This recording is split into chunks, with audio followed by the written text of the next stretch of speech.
Welcome back. Still discussing dealing with under and overqualified spouse.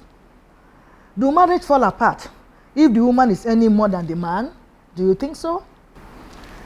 You see, when it comes to marriage, there is never anything like a 50-50 contribution. It is 100% from both parties.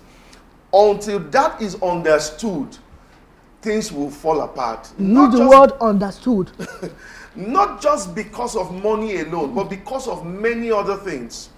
You know, I read somewhere in my scriptures, in the scriptures, that any person who does not know how to enter a city will weary himself. If you don't know how to enter a city, you will weary yourself. And that includes whether it is finance, and I mean, even especially in the issue of sex too. Yeah. Because it is not only when money, but when it comes to the fact that whether a woman, see, I need to explain to us that life happens. If you marry a man or a woman because of the physical attributes you see, life will definitely happen. The woman will grow old, she will gather wrinkles, the man's belly will pop up if he knows how to eat a lot of swallows if you are from this part of the world, and stuff like that. You know, I used to have hair those days when I was growing up. But you see, you know, my hair is fast growing away. Exactly. And I've decided to adopt a particular hairstyle, okay? Yeah. So if anybody was going to marry me because I had so much hair at that time, and now I don't have the hair, then what will happen? And that is why I've come to this point to understand. And I say to people, marriage is never built on love. It is built on understanding. Love is only a grease or an oil that builds and fans the embers of the marriage. Yes. I say so because I hear people say, I am no longer in love. That means you were never in love in the first place. Because when you are in love, love is an internal thing. Love is more than emotions. Love is more than feelings. Okay? So if my wife is contributing into the marriage and I'm contributing into the marriage, and somewhere along the line, I'm not able to make my own part again, into the marriage, if she's doing it, it shouldn't end the marriage because she's making up for me. We have become one, and whatever she has, I have. Whatever I have, she has. So, but in a case where there is an inclusion of ego, pride, and lack of submission and humility, you find out that things begin to fall apart. I earn more than you, so I should become the man of the house. No. Listen, whether you like it or not, there is an hierarchy in marriage. It is God first, the husband, then the wife. That is how it is built. Submission does not mean you become a fool. Please get me right. Or a slave. I usually encourage people when marriage becomes very violent, please don't stay inside. Go outside and solve it from without. Because a man or a woman who is dead, I said man or woman because domestic violence does not happen to women alone. Exactly. There's a lot of issues about men that are not being talked about in society. So when it becomes violent, please don't stay there and die.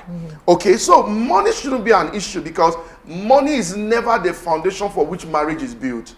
If it's there, I was explaining to my children a few days ago, when we got married, myself and my wife, we had nothing in our sitting room.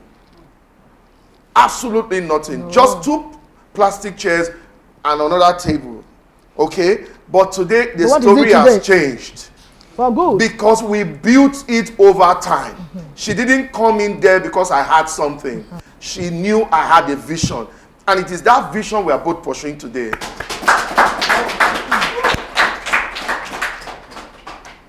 So thank you so much for your contributions. You actually mentioned it. It shouldn't really be an issue. But I know that man, being who they are, the ego sometimes will not allow men to allow their wives earn more than them. And if they do, they will put some pressure. If the woman now say, why did you put this one here? Say, because you're not the one providing for the house, so I won't know. But ordinarily, when he's providing, he will have taken that. But we'll say again that for you, a woman, but the fact that you're any more than your husband does not mean you will not be submissive. He's still the head of the home. But it happens. What we're trying to see, how do we deal with them? That's the question. Dealing with this, whether under or over. That's what you're learning. So if you are in such a position as a woman, you earn more than your husband, please still be submissive. It's not enough for you to raise your shoulder above that man. He's still your husband. And husband, don't take it for granted too. And start raising your ego, as you mentioned. I'm still the man of the house. Whatever happens, so no, beyond that. He's already said it when women should not be taken as slaves. You know, so let's balance it, because that's the essence of we always discussing this, so that we can balance these issues. Finally, in fairness, how do we deal with this case to create a balance? To create a balance, because it is very important that if we don't say that, then we have actually missed the point. Yeah. You see, there are several what they call love languages. Whenever you meet, there's a book that says men are from Mars, women are from Pluto, and all of that. What that means is that we are different and distinct. Okay? Listen, now children are about to resume, or they have resumed in certain states in the country. School fees is becoming a very major front burner in the home and all of that. How are we going to do this? And most times for many people, when it goes to the end of the year, the rent for the house needs to be paid and all those kind of stuff. And you find out that people begin to, you know, jostle, what do we do and how do we do it? If your wife is the one who has made provision for any reason, as a supporter, as a helpmate, Yes. please, number one, appreciate her. That's it. Appreciate her. I say this, and I'm going to use myself as a reference again. Few days ago, I called my wife out. I said, let's go to the room. And I told her, hey, sweetheart, I want to say to you that for every penny you have made as contribution to this home, I really do appreciate it. So it's important we understand that. Number two, how do we create the balance in terms of the men now? Never run down the ego of your husband. Never. Don't, listen, I tell people one of the greatest challenge that happens to marriages in this part of the world is the involvement of third party.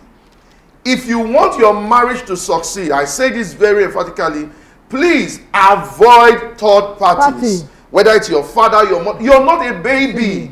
Stop running to mama, okay? Exactly. Every time there's an issue, call your spouse and resolve it. That shows that you are the leader of the home. Be matured enough. Number three, if you are wrong, learn to say, I'm sorry.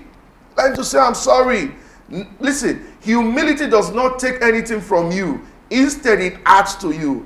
Humble yourself and you will be exalted. So that's the admonition. Whether you're a man or woman, say I'm sorry. Yes.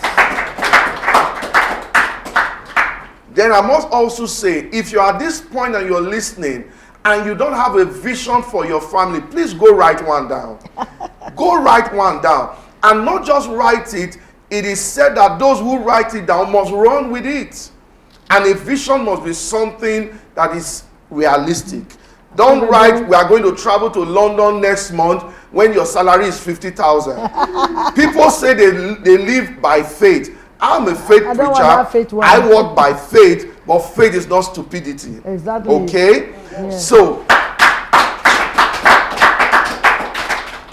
write plans that are achievable, that are time-bound, and are realistic. Okay? And if you are doing that, the last thing I want to say, especially in this part of the world, is the fact that people bear more children than they can handle. Hello? If you are not married, hear me and hear me well. You don't need to create a football team. They say it's given to them by God. Listen, and then they will not God did not bring your wife into the bedroom. You did. So you need to control your emotions. And if you need to, put some plans in place. Visit your hospital. Yes. Let them tell you, please, bear the ones that you can take care of. Because the happier they say it's merrier, but when it comes to marriage and home, the lesser, the better.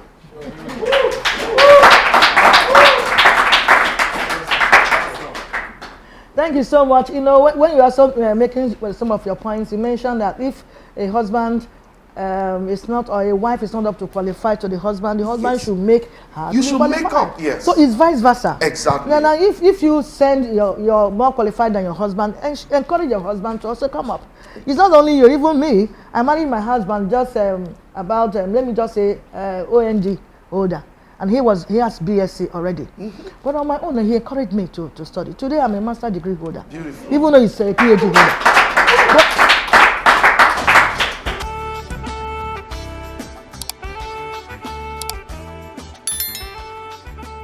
This is VVView.